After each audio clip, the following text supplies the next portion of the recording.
D'accord, ok. Donc, moi, je m'appelle Soraya. Donc, avec Mathilde, on a intégré la classe prépa en 2013, c'est ça? On est de la promo 2015. Moi, personnellement, j'ai toujours su que je voulais intégrer une école de commerce. Alors ça, c'était depuis le lycée. Je savais que je voulais intégrer une école de commerce. Du coup, j'ai toujours voulu faire une classe prépa. Pourquoi? Parce que pour moi, c'était la meilleure formation qui allait me permettre d'avoir certaines compétences pour la continuité de mon parcours professionnel. Quand j'ai intégré la classe prépa, comme tout le monde, hein, on ciblait les meilleures écoles, le top 5 et tout, etc. Chose que je n'ai pas eue. Voilà, j'ai été intégrée l'ISC Paris, qui pour ma part reste une bonne école. Mais c'est vrai que quand on rentre en prépa, on a envie d'avoir le top 5 et d'avoir les meilleures écoles, enfin, en tout cas celles qui sont bien classées, en pensant que c'est en passant forcément par ces bonnes écoles que on aura une bonne carrière. Donc oui, effectivement, quand on intègre une école bien classée, forcément que ça facilite. Mais je pense que c'est pas tout. Donc du coup, j'ai intégré l'ISC Paris. D'ailleurs, avec Mathilde, on a fait ensemble notre tour de France. On avait passé près de 15 écoles, c'est ça? Ou 10, je sais plus. Moins, non? Ouais, ou 9, 8, 7. Je sais plus. Mais en tout cas, on a passé plein d'euros. Ça fait longtemps, hein, ça fait longtemps, ça fait 5 ans. Enfin, je sais plus ça fait combien de temps, mais ça remonte. Et on a passé plein d'euros. Et moi, personnellement, j'ai choisi l'ISC Paris. Au sein de cette école, du coup, j'ai fait un master spécialisé en gestion des risques financiers. Et à l'issue de ce master, dans tout ce qui concerne l'analyse financière des entreprises grands comptes. Et aujourd'hui, je suis en CDI en tant que consultante financière pour un cabinet de conseil. Et actuellement, je travaille à la Banque de France. Donc, la Banque de France est mon principal client. Donc, voilà mon parcours. Je ne sais pas ce qui est drôle, mais voilà. Non, ce qui est drôle, c'est pas ton parcours qui est drôle, c'est que ça a lagué entre deux et donc on t'a eu en accéléré juste après, en fait. D'accord, désolée. Désolée. D'accord. Du coup, je te laisse reprendre, Mathilde. Du coup, on fait pas de transition question, non? Je sais pas. Non, mais Non. au pire, tu te présentes et D'accord. poseront des Ok.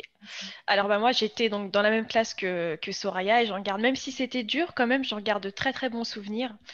Donc j'ai fait les euros, même si j'avais dans la tête effectivement de peut-être faire l'université si je n'avais pas Télécom, qui était déjà à l'époque, je ne sais pas si ça a changé, mais c'était une école gratuite, enfin qui pouvait être gratuite.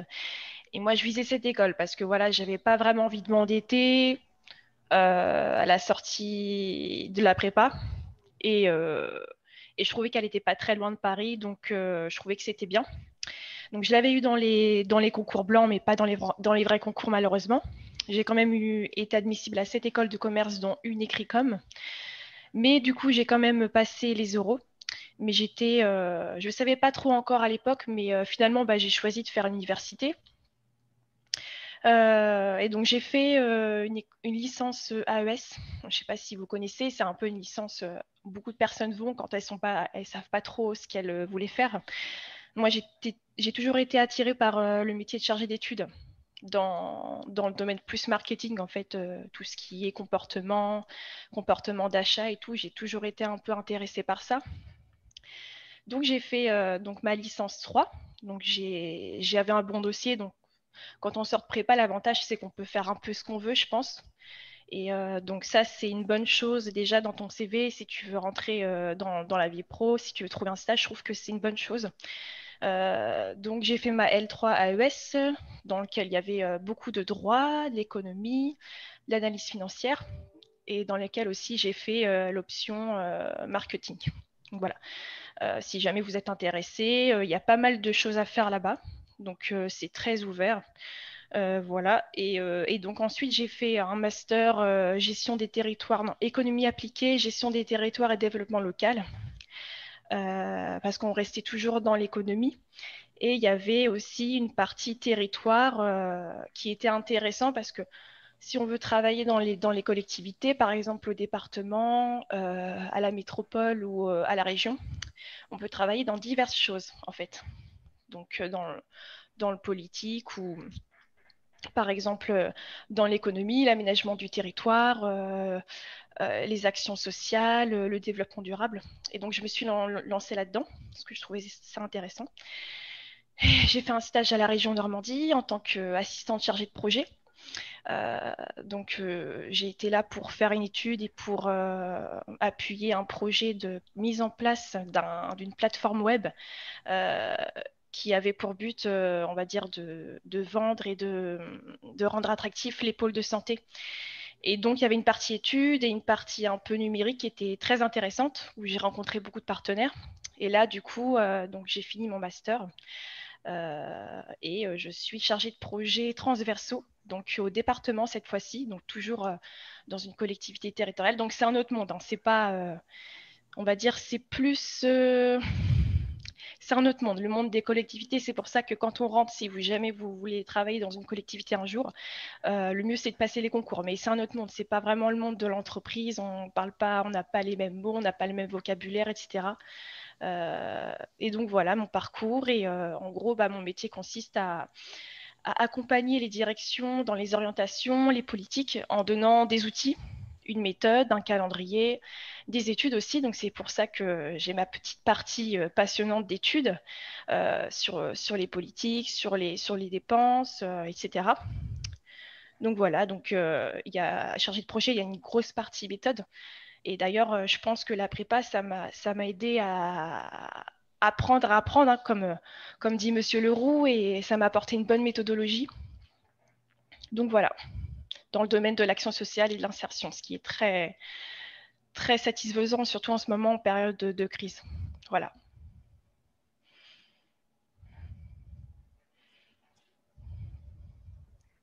Merci Mathilde. Soraya, tu peux peut-être aussi expliquer un petit peu en quoi consiste ton métier actuel?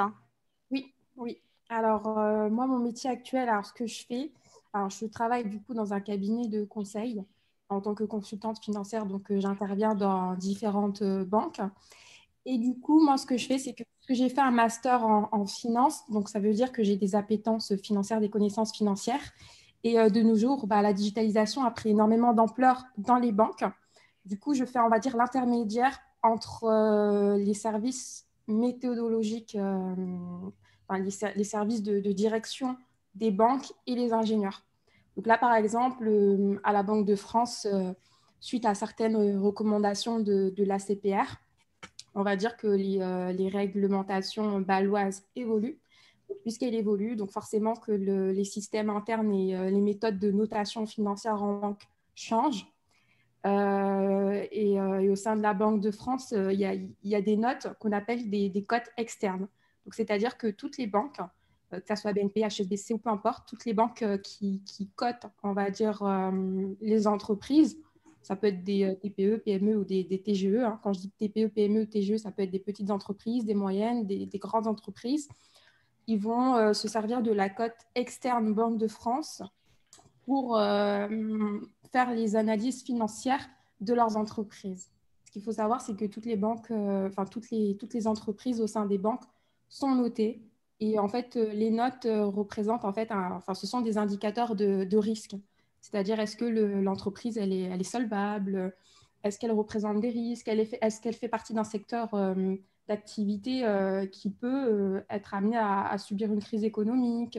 On va recevoir aussi les liasses fiscales des entreprises, donc c'est-à-dire faire toute l'analyse financière, donc tout ce que vous apprenez avec Monsieur Leroux, tout ce que vous avez appris, tout ce qui concerne les excédents bruts d'exploitation, RCAI, toute la partie compta. Moi, personnellement, ça m'a toujours suivi et même à l'heure actuelle, ça me suit encore. Donc moi, aujourd'hui, ce que je fais concrètement, c'est que suite aux réglementations baloises, il faut mettre à jour les méthodes de calcul financier qui vont amener à donner la cotation financière d'une entreprise.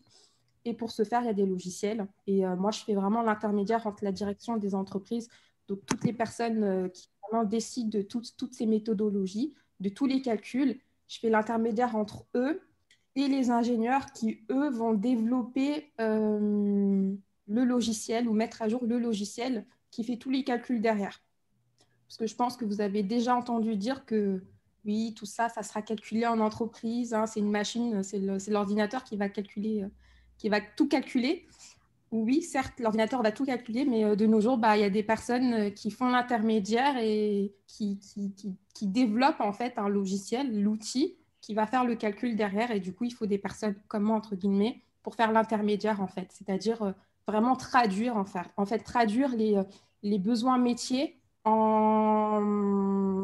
traduire les besoins métiers sous langage technique ou ingénieur informatique pour que les ingénieurs du coup comprennent et après contrôler si ce qu'ils ont fait c'est bon, si c'est conforme. On a vraiment un rôle d'intermédiaire ultra important parce que du coup tout retombe sur nous entre guillemets parce qu'il faut qu'on vérifie si ce qu'ils ont fait c'est correct et si le besoin correspond bien au service méthodologique. Voilà grosso modo ce que je fais. J'espère que j'ai été claire parce que c'est un peu technique.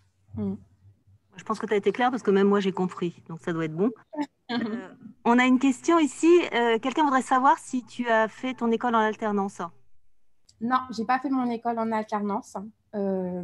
J'aurais pu par ailleurs. C'est vrai que, mais j'ai pas fait en alternance. Alors moi, quand je suis rentrée en école de commerce, pour vous dire, pour vous dire la vérité, pour moi c'était la fête. C'est-à-dire que je me suis dit, je vais rentrer en école.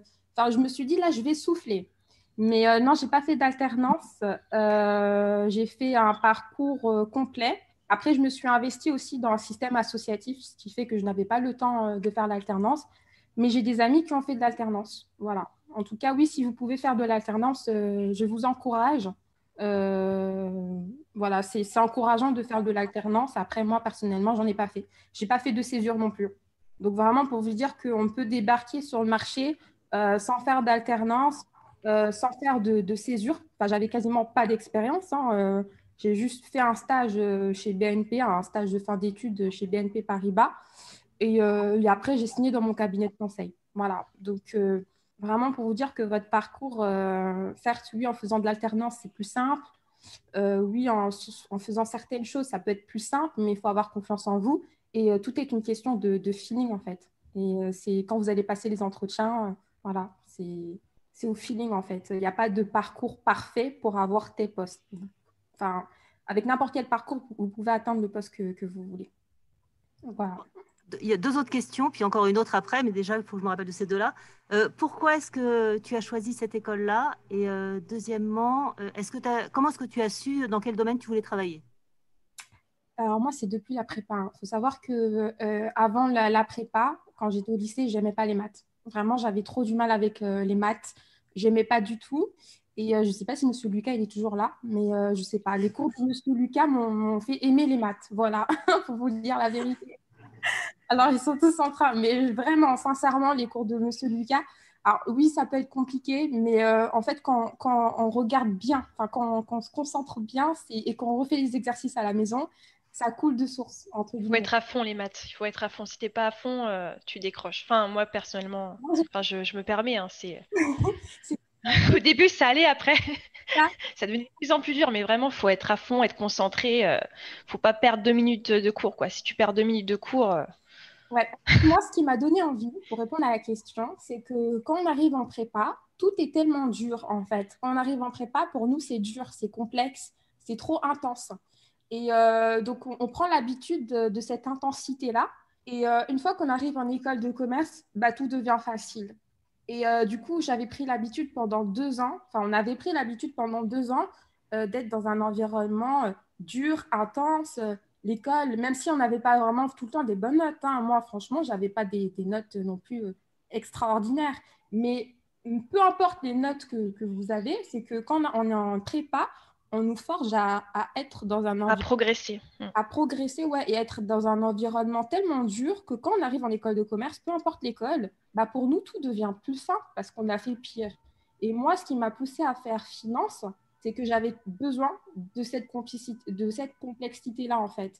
C'est-à-dire, en étant habituée à avoir de la complexité pendant 2 ans, et en arrivant en école de commerce, j'avais besoin de choisir une matière qui allait continuer à stimuler mon intellect, en fait. Je ne pouvais pas faire une matière... Enfin, après, voilà, chaque matière, chaque personne a ses préférences, mais il y avait certaines matières qui ne me stimulaient pas. Je me suis dit, mais non, je n'ai pas fait une prépa pour être dans une matière qui, pour moi, me semble pas, enfin, qui semble pas stimuler mon intellect. J'avais toujours besoin de difficultés. Voilà. Et du coup, c'est pour ça que j'ai choisi la filière de finance, hein, sachant que ce n'est pas non forcément la difficulté. Hein, mais voilà. Et toi, Mathilde, tu as su dès le début aussi dans quel domaine tu voulais travailler? Comme j'avais dit, j'étais un peu intéressée enfin quand même assez beaucoup intéressée par le métier de chargé d'études, parce que moi j'aimais bien l'analyse, l'observation. Moi j'aime bien c'est ce côté psychologique, on va dire. Enfin bref, dans l'étude et c'est vrai que euh, quand on regardait les écoles de commerce, c'est pas ce qu'on voyait, mais par exemple Monsieur Leroux, il m'avait dit si tu vas en économie, il y a possibilité quoi. Donc j'ai gardé ce qu'il m'avait dit dans ma tête. Et j'ai continué. Et bon, là, c'est vrai que dans mon métier, quand on est chargé de projet, on encadre, on donne une méthode, mais il y a aussi une partie étude qui peut aider notamment aux directions que je fais de temps en temps. Et donc voilà. Mais moi, sinon, dans pourquoi j'ai fait une prépa, c'était le côté excellence un peu que j'aimais bien, le côté un peu pas militaire, mais le côté cadre et tout qui m'a beaucoup plu quoi et je regrette pas franchement même si c'était quand même dur. Le principal c'est de progresser et puis voilà Ok. et de choisir en plus. Après on fait un peu ce qu'on fait, on fait pas ce qu'on veut mais la prépa ça nous ouvre un peu à beaucoup de portes quoi donc c'est ça qui est bien. On a le temps de réfléchir quand même.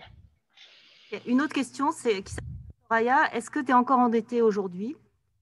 Oui, Ouais, vas-y, réponds.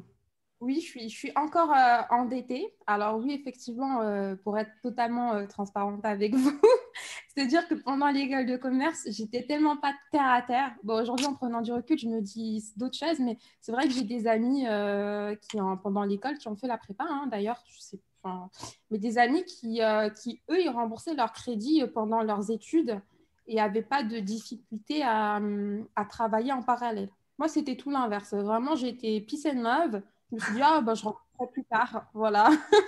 Aujourd'hui, je raisonne différemment, mais oui, je suis toujours endettée aujourd'hui. Il me reste 1 an et demi ou 2 ans pour rembourser mon prêt.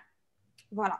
Sachant que moi, au total, j'ai eu un crédit. Alors, je rentre dans les détails, hein, comme ça, il n'y a pas de tabou entre nous.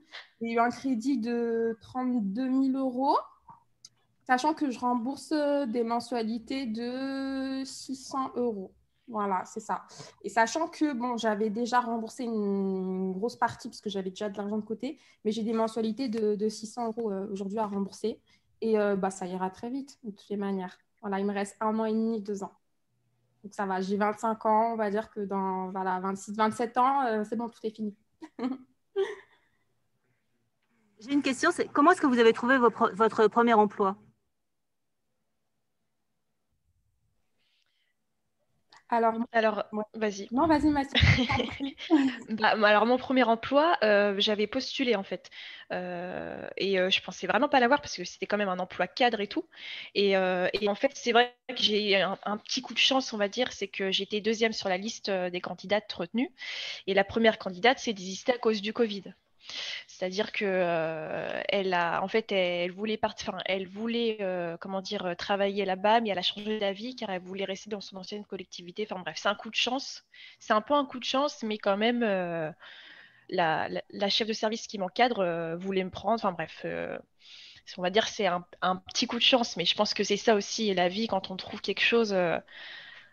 C'était une grosse opportunité et voilà, c'est comme ça. Donc, moi, je suis postulée hein, sur le site du département, de la métropole, de la région, parce que je voulais travailler dans une collectivité de préférence.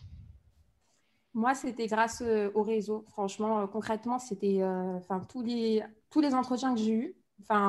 C'était surtout en passant par l'école de commerce. Hein.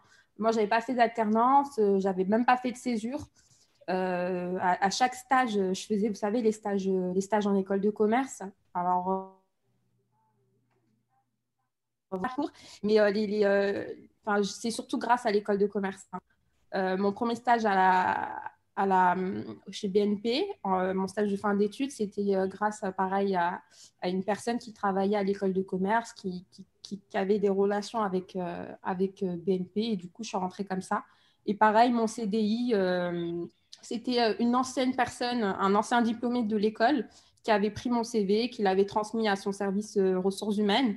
Et voilà, Moi, c'est surtout le réseau. Et après, une fois que vous avez le pied dans l'entreprise, après, c'est vous qui faites votre réseau, hein. En interne. Voilà, vous créez des relations avec les personnes qui connaissent un tel et un tel. Et après, en fait, il faut juste avoir le premier pied dans l'entreprise. Et après, c'est vous-même qui faites votre réseau, hein. Voilà. Bien. Bonjour à toutes les deux. Bonjour. On a une question des premières années, enfin d'une personne de première année qui vous demande, si ce n'est pas indiscret, votre salaire actuel.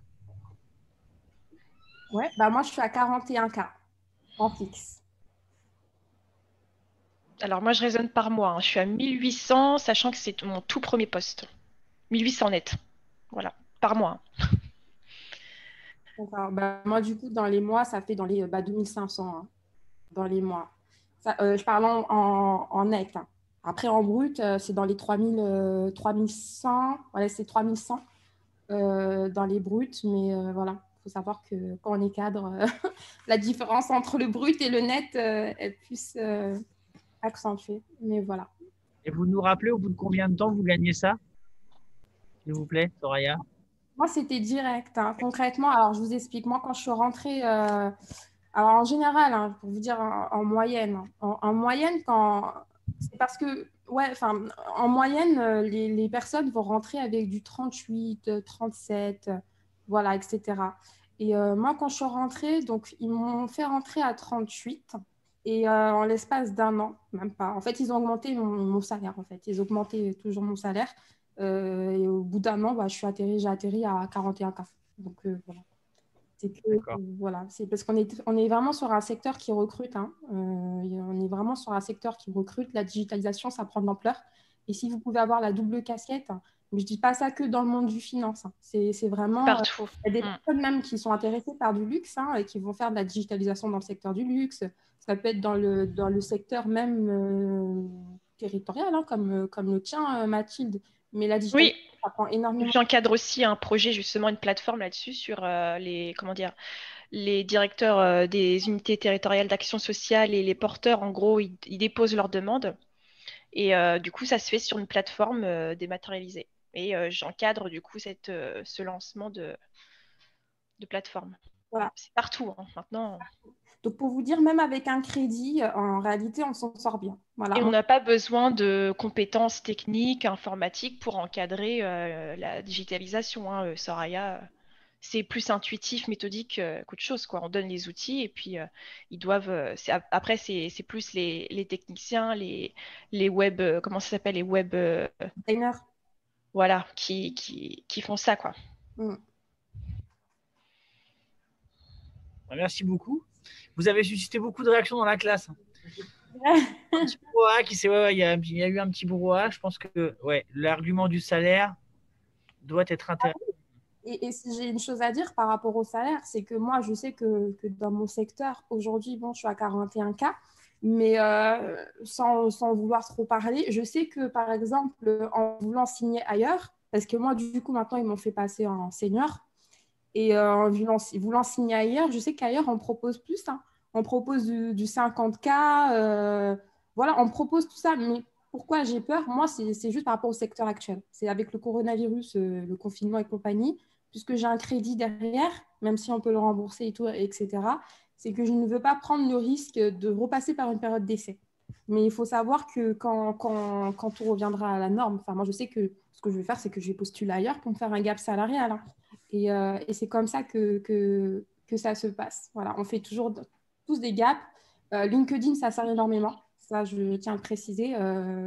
Moi, aujourd'hui, sur LinkedIn, en fait, tout le monde me contacte sur LinkedIn. Donc, j'ai même pas besoin de... Enfin, j'ai même pas besoin, en tout cas, de postuler en ligne sur les sites Internet des entreprises. Ce sont directement des dirigeants ou des personnes qui travaillent dans les RH de certaines entreprises qui me contactent tous les jours. Donc, vraiment, voilà, il n'y a pas de souci à se faire, hein. Vraiment, par rapport au salaire, c'est vous qui créez votre parcours, en fait. Vous êtes maître de votre parcours. Et voilà, en fait, vous pouvez tout faire de votre parcours professionnel. C'est vraiment le relationnel que vous allez avoir avec les personnes. Moi, j'ai une question. Quel est le cabinet de conseil dans lequel tu travailles, Soraya? C'est Soprasteria. Je ne sais pas si tu connais. Sopra Steria Group, c'est à La Défense. Ça répond à ta question? Comment? En fait, Soraya, là, tu viens de parler au nouveau prof de maths qui remplace Monsieur Lucas.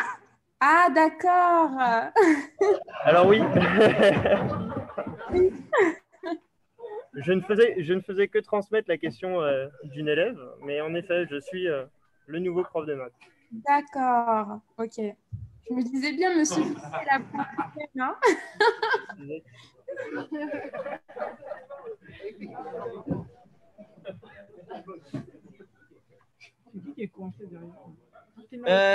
J'ai une autre question en première année d'une étudiante qui demande comment vous avez géré le stress lié au concours, la masse de travail, etc. Donc, je pense que c'est une question au quotidien, Mélissa, c'est ça? Comment on gère le stress au quotidien? Pour les concours en général, ouais. Comment vous avez fait?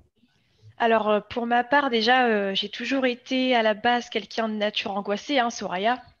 Mais c'est vrai qu'avec le temps, voilà, je suis plutôt zen et je pense que ça se travaille avec le temps, pour être honnête.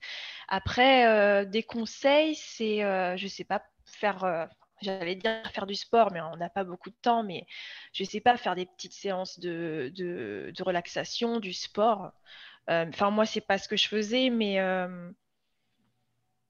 à partir du moment si on voit que quand on travaille, ça paie, il y a pas de quoi stresser, mais c'est vrai qu'il y aura toujours du stress de toute façon, mais voilà, pour les concours, je pense qu'on vous prépare assez, il faut que vous soyez voilà, confiant là-dessus et c'est normal, voilà, il faut quand même aussi accepter le stress, c'est aussi, faut accepter le stress, c'est normal, mais faut se préparer psychologiquement et normalement, si vous travaillez, vous n'allez pas trop stresser, normalement, je pense. Mais il y aura toujours un peu de stress, c'est normal. Bonjour Mathilde, c'est Monsieur Leroux. Bonjour. Ah, bonjour. Juste pour vous faire un petit Alors, coucou, je n'ai pas pu assister à votre présentation, je suis désolé, mais je suis sûr que c'était très bien. Bah, merci. ça me fait plaisir Bonjour, de bonjour vous Soraya. Bonjour. Pour répondre à la question, alors le stress, moi je relativisais beaucoup, hein. C'est-à-dire que au quotidien, c'est-à-dire durant la prépa, faut savoir, alors je crois que c'est Monsieur Leroux qui nous l'avait dit, mais que 60% ou 70%, en fait, c'est en cours, c'est en écoutant. Et du coup, j'ai appliqué ce conseil-là, c'est que quand vous êtes en cours, en réalité, 80% de votre cours, en fait, en vous concentrant et en écoutant le prof, vous avez déjà intégré 80% de... Enfin, vous avez compris, en fait. Et en fait, tout se passe pendant le cours. Et une fois que vous avez tout compris pendant le cours, bah, moi, je faisais des fiches régulièrement. Et le concours, comment j'ai réussi à... Alors, le stress, bah, en fait, il faut réviser. Faut réviser, faut s'entraîner. Et forcément, quand vous vous entraînez et que vous voyez que vous avez des résultats conformes, c'est bon. Et surtout, la meilleure manière de résister au stress, c'est d'être arrivé à un stade où on se dit, je ne pouvais pas faire mieux. Voilà. Peu importe le résultat que vous avez, l'essentiel, c'est de vous dire que vous êtes à votre stade, à votre max. Peu importe le résultat. On n'a pas tous les mêmes appétences et tout, etc. Mais il faut juste se dire, je ne pouvais pas faire mieux. Et moi, je me disais ça. Je me disais, dans tous les cas, je ne pouvais pas faire mieux. Donc, peu importe les résultats que j'aurais, peu importe les écoles que j'aurais, je ne pouvais pas faire mieux. Voilà, c'est comme ça que vous devez raisonner et ça va vous permettre de relativiser et d'être moins stressé, hein. Et plus vous serez organisé, plus vous serez méthodique, moins vous serez stressé, et vous n'allez pas vous mettre à travailler au dernier moment. Ah Voilà, oui. faites des fiches, soyez méthodique, faites-vous je sais pas, des calendriers de révision ou des trucs comme ça. Et rien que le fait que d'écrire, de poser les choses, il y a un point en moins. Enfin, moi, c'est ce que je vois dans le travail. Donc, je pense on peut l'appliquer au cours, quoi. Une question qui se destine à Soraya. Quelle est la meilleure école que tu aies eue au concours et pourquoi tu as choisi l'ISC? Alors là, je me souviens même plus c'était quoi la meilleure école. C'était pas l'écrit-com? Oui, Nancy, là. On avait Nancy toutes les deux, on y allait. c'était l'Écricom. Et pourquoi j'ai choisi l'ISC? Parce que c'est l'école dans laquelle je me sentais le mieux. En fait, pour choisir votre école, déjà, il y a plusieurs facteurs. Il y a déjà, premièrement, l'école en soi. Il y a comment vous allez vous sentir dans cette école, les spécialisations qu'ils vous offrent et aussi l'environnement, hein. C'est-à-dire que c'était sur Paris. Donc, moi, personnellement, je savais que sur Paris, je voulais travailler en parallèle, hein, un job étudiant. Donc, je me suis dit, à Paris, c'est beaucoup plus simple d'avoir un job en parallèle. L'emploi du temps, il était aménagé de telle sorte à avoir plusieurs activités. Je crois qu'on avait cours que le matin. En première année, on avait cours que le matin, donc l'après-midi, on pouvait travailler. Et la deuxième année, on avait cours que l'après-midi. C'était comme ça. Donc moi, c'est surtout comment je me sentais dans l'école. C'est surtout le feeling, hein, comment Important. vous vous sentez dans l'école, quel spé vous envisagez d'avoir, l'environnement, la ville et les spécialisations qui sont dans l'école. Il y a tout ça qui joue parce que si vous ne vous sentez pas bien dans l'école, C'est un peu comme dans le travail, hein, Soraya. Ah bah oui, c'est ça. Si tu ne te sens pas bien dans l'entreprise, même si tu es passionné de ton métier, tu peux être dégoûté du métier. Franchement, l'environnement, c'est hyper important, je trouve. Ah oui, oui, c'est ça. Et le système associatif surtout, parce que je me suis beaucoup investie dans le système associatif de mon école de commerce. Et ça m'a beaucoup apporté. Franchement, ça nous a appris à travailler ensemble et ça nous permet de créer aussi des liens et du coup de se forger un réseau. Et aujourd'hui, j'ai des contacts, j'ai gardé contact avec beaucoup de personnes de mon école. Donc, ça aide. Deux questions par rapport au logement à Paris. Alors, comment est-ce que tu as fait pour le logement à Paris et est-ce que tu as emprunté plus parce que tu savais que tu allais être à Paris? Non, moi, j'ai fait la simplicité. J'ai fait une colocation. J'ai juste ramené mes valises, c'est tout. Une colocation. Voilà, le logement, moi, j'ai juste commencé par de la colocation pour déjà mettre un pied dans Paris. Après, je suis restée dans cette colocation, hein, mais j'avais plein d'amis qui avaient commencé par ça et qui après ont trouvé un logement en parallèle, hein, tout seul, hein. Mais voilà, moi, j'ai juste fait de la colocation. C'était pas très loin de mon école et j'ai pas emprunté plus mais après, c'est tout à fait possible ou faisable d'emprunter plus pour l'appart. Puis après, il faut savoir que quand vous êtes sur Paris, bon, oui, c'est cher, mais après, bon, il y a les APL, voilà, il y a les APL. Qu'est-ce qu'il y a d'autre? Moi, je sais qu'au sein de mon école de commerce, ils font des bourses, en fait, pour des étudiants qui ont eu des bonnes notes et qui se consacrent au système associatif. Donc, tous les ans, ils nous donnaient, je ne sais plus, 1 000 euros comme ça. Ils nous donnaient ça, en tout cas, à certains étudiants. Quoi d'autre? Après, vous pouvez trouver facilement de l'emploi, hein, sur Paris. Ce n'est pas la ville où il manque de l'emploi. Moi, personnellement, dès que je suis arrivée, j'ai signé un CDI. Je n'ai pas compris comment. Un CDI à, je sais pas, à 15 heures, enfin à 20 heures. Ouais, à 20 heures, je travaillais le week-end et parfois l'après-midi. Donc, voilà, vous pouvez vous en sortir sur Paris, hein. Est-ce que tu peux nous parler des associations dans lesquelles tu t'es investi pendant ton école? Oui, alors moi, je me suis investie dans une association humanitaire qui s'appelle Human. C'est une association voilà, humanitaire qui permet de venir en aide à des enfants de quartiers défavorisés. Et vraiment, au sein de l'ISC Paris, c'était une secte. C'est-à-dire le système associatif. Moi j'étais à fond, hein, vraiment, j'étais vraiment à fond dans ce système associatif. C'est que c'est comme une famille, en fait. Vous intégrez, c'est comme, voilà, vous intégrez une famille et du coup, vous vous investissez pour la même cause. Mais à côté de ça, vous êtes toujours là-bas. Voilà. Moi, personnellement, c'est ça qui a fait que qu'en parallèle, j'ai pas fait d'alternance ou j'ai pas mis d'argent de côté pour le crédit. Tellement j'étais à fond dans l'école de commerce, j'étais trop contente d'y être. Donc, on y était vraiment de 8 heures, pas 8 heures, mais dès le matin jusqu'au soir à 20 heures, on y était. Alors qu'on n'avait pas cours l'après-midi, hein, la première année. J'y étais H24.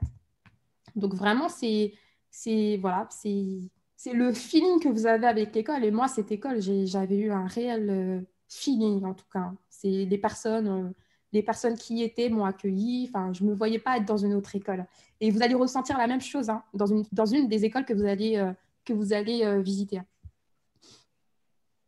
Est-ce que tu as eu une expérience à l'étranger? Oui, j'ai eu une expérience à l'étranger. Je suis partie à Malte pendant 4 mois. Ouais, pendant 4 mois, je suis partie à Malte. J'ai travaillé dans un cabinet d'audit là-bas. Et comment ça se passe pour les langues dans l'école? Est-ce que vous vous êtes aidé? Est-ce que faut forcément partir à l'étranger? Alors, par rapport aux langues, il y a des cursus. Alors, nous, on avait un parcours. En fait, il y a des parcours où vous avez les cours que en anglais, déjà, premièrement. Donc, pour les personnes qui veulent être mises dans le bain par rapport aux langues, dès la première année, vous pouvez opter pour le parcours, en fait, pour un parcours où tous vos cours sont en anglais. Moi, je n'ai pas choisi ce parcours-là. Par contre, les 2 dernières années, il y a certains cours qui sont dispensés automatiquement en anglais. Et la dernière année, donc l'année de l'obtention du master, nous, tout était en anglais. C'est-à-dire que ce soit les cours de finance, tous les cours, en fait, tous les cours étaient en anglais. Donc après, c'est juste une question d'habitude. Hein. Vraiment, c'est une question d'habitude. En parallèle, moi, je regardais beaucoup de séries en anglais.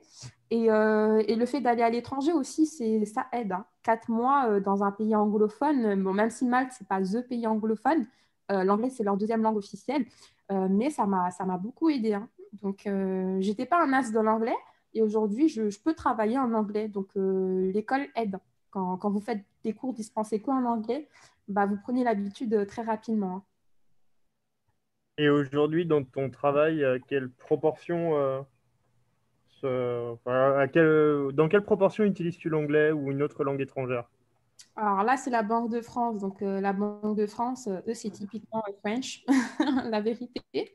Mais du coup, on va dire peut-être à la Banque de France, franchement, ils utilisent très, très... Parce qu'en fait, nous, on travaille avec des ingénieurs qui vivent en France, enfin, qui sont français.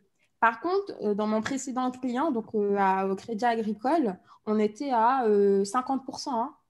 50%, 60% parce que beaucoup de collaborateurs sont dans des pays anglophones et ont travaillé avec des filiales du Crédit Agricole qui étaient un peu réparties dans le monde entier. Donc là, la Banque de France, c'est très particulier parce que c'est typiquement French, mais en général, en tout cas dans mon ancien job, c'était à 50-60% d'anglais.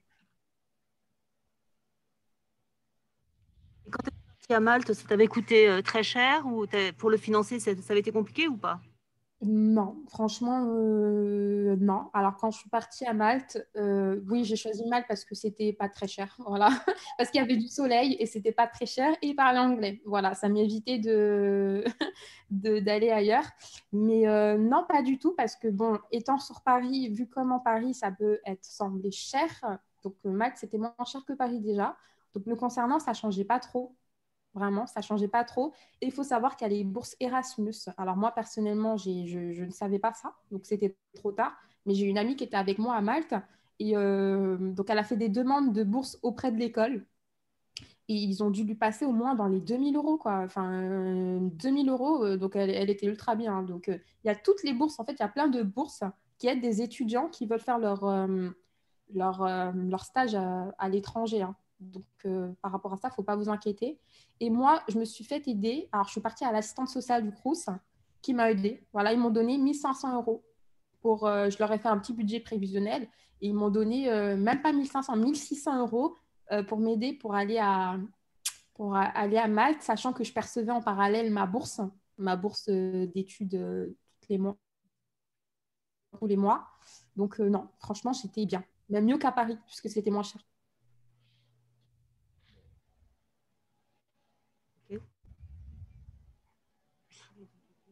Comment? Oui. Ouais. Bon, visiblement, c'est bon, il n'y a plus de questions nulle part? Je pense qu'on va vous remercier alors. Hein. C'était vraiment super, très intéressant. Je pense que... Ah si, attends. Moi, vous avez cassé avec... Tant pis pour lui.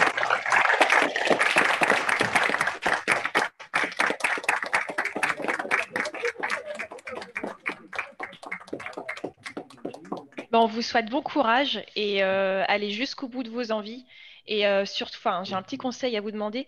Quand vous interrogez sur une formation, une orientation, regardez ce qu'il y a au bout, pas forcément les matières qui sont pas forcément toutes passionnantes, on va dire, mais voilà, faut regarder derrière ce qu'il y a aussi et aller jusqu'au bout, quoi. Voilà. Ouais, Merci. Moi aussi, je vous encourage. je vais continuer ce que Mathilde elle a dit. Je vous encourage beaucoup. Ne baissez pas les bras. Même si parfois, moi, j'ai longtemps hésité quand je suis arrivée à la prépa. Au bout de 2 semaines, je voulais partir faire un BTS. Je voyais mes copines là, qui n'avaient pas cours le mercredi après-midi. Enfin, je ne comprenais pas. Je me disais, mais pourquoi je me suis embarquée? Et continuer parce que vraiment, la prépa, ça vous donne une méthodologie, mais que vous allez acquérir tout au long de votre vie. Moi, aujourd'hui, ça me suit. C'est-à-dire que même mes collègues me disent aujourd'hui, mais tu t'adaptes vite et tout. Et franchement, c'est grâce à la prépa, vraiment. En fait, là, vous allez vivre, on va dire, les 2 années où vous avez vécu les 2 années les plus intenses. Mais dites-vous qu'à côté de Non, ça, après, ça ne sera plus rien. Et en fait, vos amis en BTS, nous, on avait des partiels, ils n'en pouvaient plus. Franchement, ils n'en pouvaient plus des partiels. Alors que nous, on était vraiment pire parce qu'on avait déjà eu pire. Donc, vraiment, voilà. Et peu importe l'école que vous avez, donc juste donnez votre maximum. Votre parcours, vous le créer. Et voilà, en tout cas, n'hésitez pas à nous contacter sur LinkedIn, ou peu importe si vous avez besoin de conseils. Et voilà. On vous encourage et ne lâchez pas. Voilà, c'est la dernière ligne. Merci beaucoup. Et aidez-vous entre vous. Au revoir. Au revoir. Au revoir.